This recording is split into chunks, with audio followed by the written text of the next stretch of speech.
First Time Caller is a 2022 surreal science fiction horror film directed by J.D. Bryan, not sure if I'm saying that right, and co-directed by Abe Goldfarb, who also stars in the film.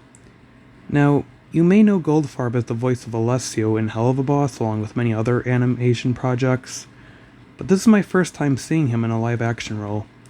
How did he do? Let's find out.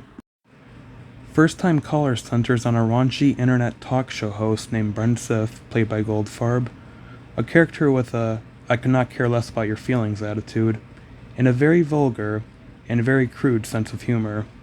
And as of now, he has it made. His show is a big hit, and he's made a lot of money because of it. But that all soon changes when a mysterious person named Shorty, played by Silliman, calls into the show one day. His messages are somewhat cryptic at first, but Brent, driven by curiosity, decides to answer him again. Now his messages are becoming a little more ominous and foreboding, and Brent Ziff soon realizes that the man is calling to give a warning that puts the fate of the world in their hands. Despite how simple this premise is, they manage to do a lot with it. The way it unfolds is especially fascinating, since it gives you just enough clues to get an idea of what is happening, but still leaves you wondering as to where this is all going. Who is this caller? How is he able to understand all this stuff that is happening?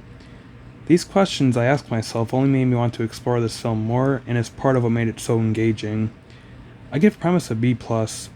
A somewhat basic one, but holy fuck do they do a lot with it. Also, the story does leave some stuff unanswered, but I honestly feel that helped with the viewing experience somehow. Next is acting. This is one of the highlights of First Time Caller. Throughout the film, we are mostly centered on Abe Goldfarb's character speaking to this mysterious caller, but they both do a fantastic job of keeping you engaged.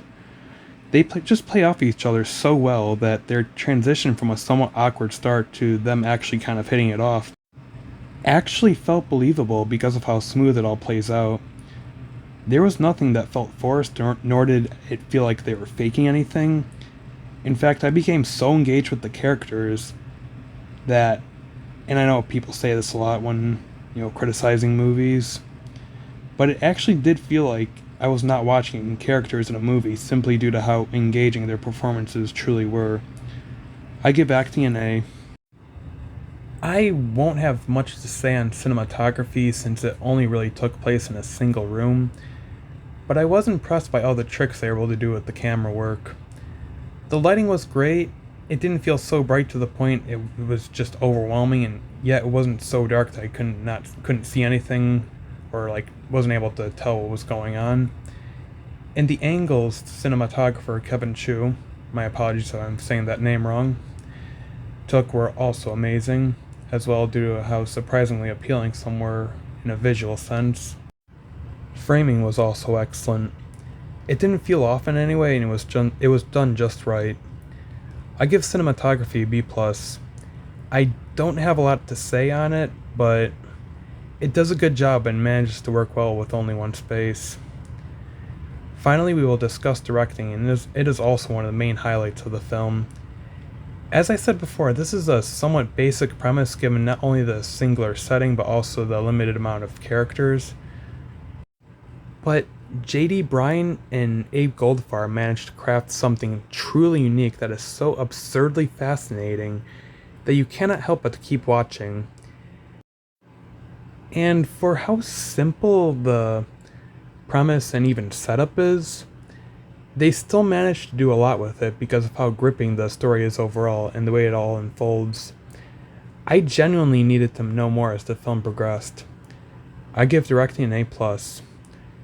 Overall, First Time Caller almost felt like a feature-length Twilight Zone episode, which is part of the reason why I liked it so much.